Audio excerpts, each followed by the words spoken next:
Yeah, well, thank you, Zoli, for the organization, the topics, and for all of you to come here. So before I say a few words about Ellen, let me just build up this topic, and I'm going to talk about our most important collaborators in patient care, about nursing. So the story started possibly around 2012, when there was an exodus from Hungary and possibly from the rest of Eastern Europe. And this is data from the Association of the Junior Doctors, and they identified that within a matter of 5 years, we lost 159 anesthetists and intensivists to Western European countries. And when they did a survey, how many doctors want to leave the country, then out of the question 175 doctors, 55% of the trainees wanted to go abroad and 53% of the specialists wanted to go abroad. So this is a serious situation, so we should really ask the reasons why. And when I became head of department in Szeged in 2009, I took my head of the postgraduate training seriously. So I visited all hospitals that belong to the Szeged University. These are 10 hospitals altogether. And I summarized my experience in a memorandum, and I sent it to the dean of the university, and also sent it to the Hungarian Society of Anesthesiology Intensive Therapy. This is in Hungarian, but let me just highlight a few numbers. According to our calculation at that time, 24 specialists were missing from the system, but what is even worse, 84 nurses, specialist nurses, were missing from the system, and by and large, the guidelines were not applied in these hospitals, so the conditions were completely inadequate for training. And I concluded that 8 out of the 10 hospitals were unsuitable for proper training. Then, as I told you, I sent it to the Hungarian Society, and at that time, Lajos Bogár was the head of, or the chairman of the society, and he took it seriously, and there was a national survey. And they asked some questions, and let me just highlight some results. It turned out that in a median of 11% of the hospitals, one anesthesiologist were looking after 2 operating theaters, and 15% of the cases, the same doctor was on call for ICU as for the operating department. It's totally unacceptable. And when we asked the junior doctors, it turned out that the first anesthesia alone was performed on median, so 50% of the trainees had their first own anesthesia within 6 months. And out of the 5-year training, 50% of the trainees spent only 11 or less time on the ICU. So we concluded that inadequate conditions for training in general all over the country. And this is a system failure. We have a limited number of devoted specialists. The autocratic rule of the head of departments and the hospitals really created a bad and hostile environment.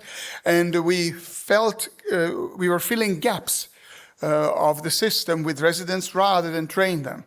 So I could go on with this with examples, but I don't have time for that. But by and large, what I concluded, and I was in Croatia on the Croatian National Conference when the head of the Croatian Society asked me, because they had exactly the same problem in Croatia at that time, what is my suggestion, what should we do? And I thought, my answer was that the key is motivation. It's not money, it's not limited hours, it's motivation. This is what we have to focus on, and then we can keep our staff here in our country. So we also discovered we have a shared legacy in Eastern Europe. Regarding patient care, after the wall came down, now we use the same drugs for more or less the same price. We have problems with the same problems with funding, and we have the same disparity because praxis varies from hospital to hospital. So there's no such thing that it doesn't matter which hospital the ambulance takes you, you will receive more or less the same care. This is not true. It is completely hospital dependent. And I already told you the exodus of the doctors, which is a serious problem. And of course, at that time, the income was a problem. It has eased off since 2011, so it's really much better now. And the training and teaching was not structured at all. I mean, I'm talking about in general. And intensive care combined with anesthesiology was also a problem, because it was anesthesiology which was the priority, because hospital management forces the theaters must go, the show must go on, because that is the moneymaker for the hospital, and they didn't really care of intensive care. And regarding research, we are 25 years behind Western Europe. I have no time to go into further details. But this led to the idea. I was traveling quite a lot in Eastern Europe as well, from country to country, and then we realized that we shared the same legacy, so why not unite this and create something? And that was the SEPS East initiative, and our first conference was in 2012, and then we had a biannual meeting. The last one was in 2018, and this is a picture from the very first SEPS East meeting from the gala dinner, before the gala dinner. And well, you can see familiar faces on that picture. There's Roman Zahorec is here, Jan Benes, Christian, I'm sorry if I left somebody out, and this is Alan over there. This is Alan Sustic, and I will I will get back to Alan at the end of my talk. Anyway, after 2018, I resigned from Szeged in 2019, so the SEPS East conferences came to a halt. But we carried on collaborating, and with the leadership with Jan Benes, who is the current president of SEPS East, we decided to do a memorandum. So SEPS East now has more or less a contract or at least a written document with all the leading universities, including our Semmelweis University.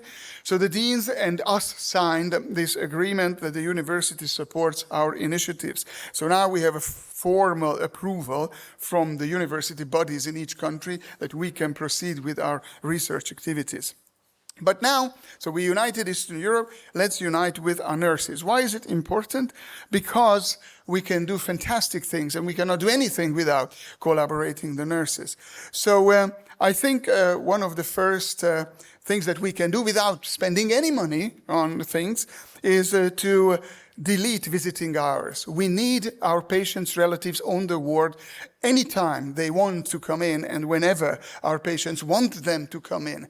I managed to convince the nursing staff in Pécs and then in Szeged, and now it is my mission to convince my staff at Semmelweis University that we should erase restricted visiting hours, and I congratulate Zoli because he invented that in Kistarcsa. Kistarcsa is better now than the Semmelweis University in this regard. So congratulations to you. A minimum of one patient looking after 10 nurses is always a must. It is not just from patient safety, but this takes off a lot of weight from the shoulders of the nurses. It will motivate them, and it will improve the morale of the ICU. And this is something we have to achieve. So something like that, one nurse looking after 2 patients. Human dignity. The curtains are missing from Hungarian ICUs. In our trauma ICU, there was no curtain at all. In our central ICU, the curtain goes only halfway through, and there is no curtain between the bed and the corridor. Unbelievable, really. So this is something we must achieve. Now I'm very happy. This is a picture from Szeged, but the same structure functions now on our trauma ICU, and we are about to do that in our central ICU. And this doesn't cost much. An interview room, a dedicated interview room for relatives is a must. No ICU basically has that. We did that. We developed one in Szeged, but otherwise it is not in the design of the hospital. You should sit down with the relatives. It's absolutely unacceptable to talk to the relatives in the corridor, at the bedside, other relatives, nurses. No, it is such a delicate issue. And it is the whole structure of the ICU. I mean, you know, the face of the ICU, the impression of the ICU, it has to be very empathic and patient-centered. Now, the European recommendations also, well, they recommend a one-to-one nursing, the European Society, and which means a 6 full-time equivalent nurse per bed, where we are so far from this. And we do have evidence that the workload or the workload of the nurses is related to the number of infections. So more nurses, less infections, less nurses, more work, more infections. And this is also true for doctors. We need a lot of doctors, and we need a high volume ICUs. 4-bedded ICUs, 6-bedded ICUs, it's not really ideal. And we have a lot of other helpers on the ICU. And let me just mention the physiotherapists, because this department I'm working now, this ICU, has the best physiotherapist background I worked on 18 ICUs from in the UK and in Hungary, 18 ICUs. But this is the best at the moment what I ever worked. So in Hungary, the nursing situation when I was in Pécs was the following: that we did an evaluation. It was the thesis of one of our nurses. For her diploma. And we did a retrospective survey on mortality patients who were treated between 2001 2005 with multiple organ failure. And in 2001, it turned out that the mortality of patients with multiple organ failure was 93%. That was overlooked by the large number of patients with a good outcome. Okay, but when we selected this subpopulation, it was a disaster. And we looked into the nurse-patient ratio. That was 1 to 4 in 2001, 2002. And in 2003, I had enough. And I asked the head of the department to close one ICU and pool the nurses together. And then we increased the nurse-patient ratio to 1 to 2. And never looked back, by the way. And then the mortality improved immensely, down to 65%. And when we did the regression analysis, then it turned out that after the severity score, it was the number of nurses which has the strongest impact on outcome of the patients.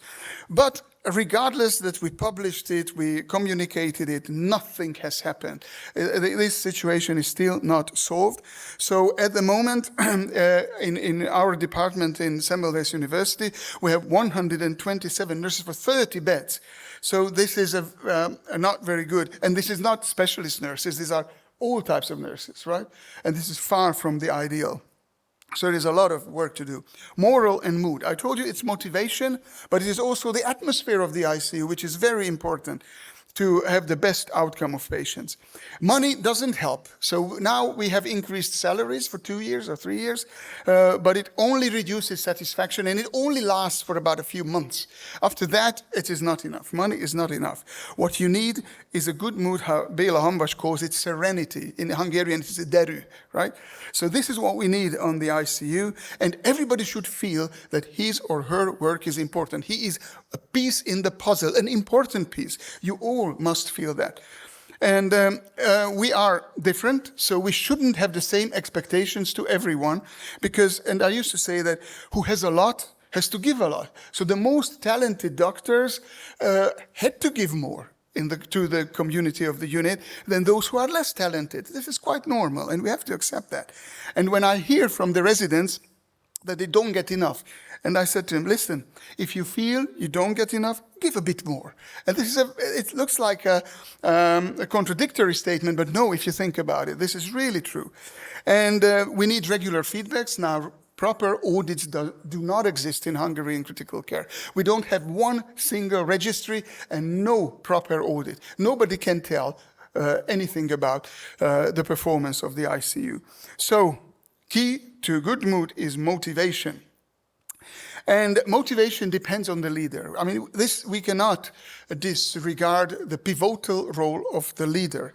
And the role of the leader is to serve the community and not vice versa, that the leader's ambition is served by the department. This is a disaster. Motivation is lost forever.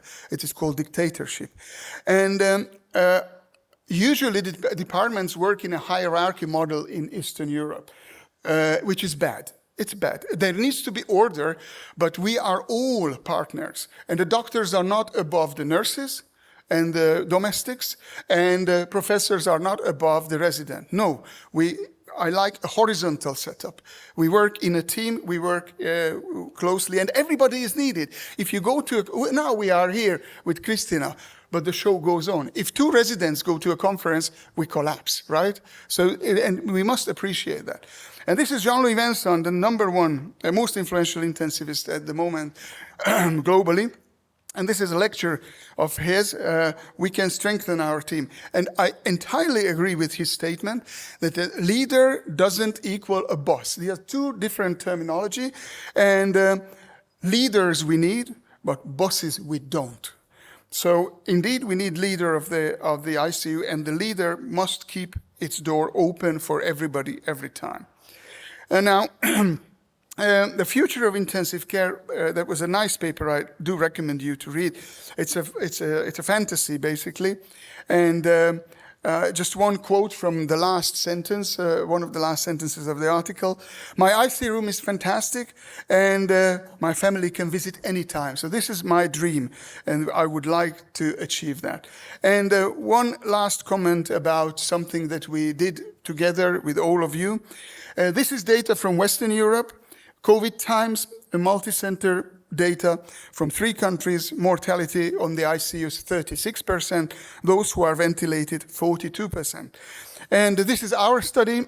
The SEPS East community did a retrospective study on more than 2,000 patients. So thank you, all of you. Roman, Milos is the second author of the paper, Jan Benes is the first, but Zoli contributed with a lot of patients.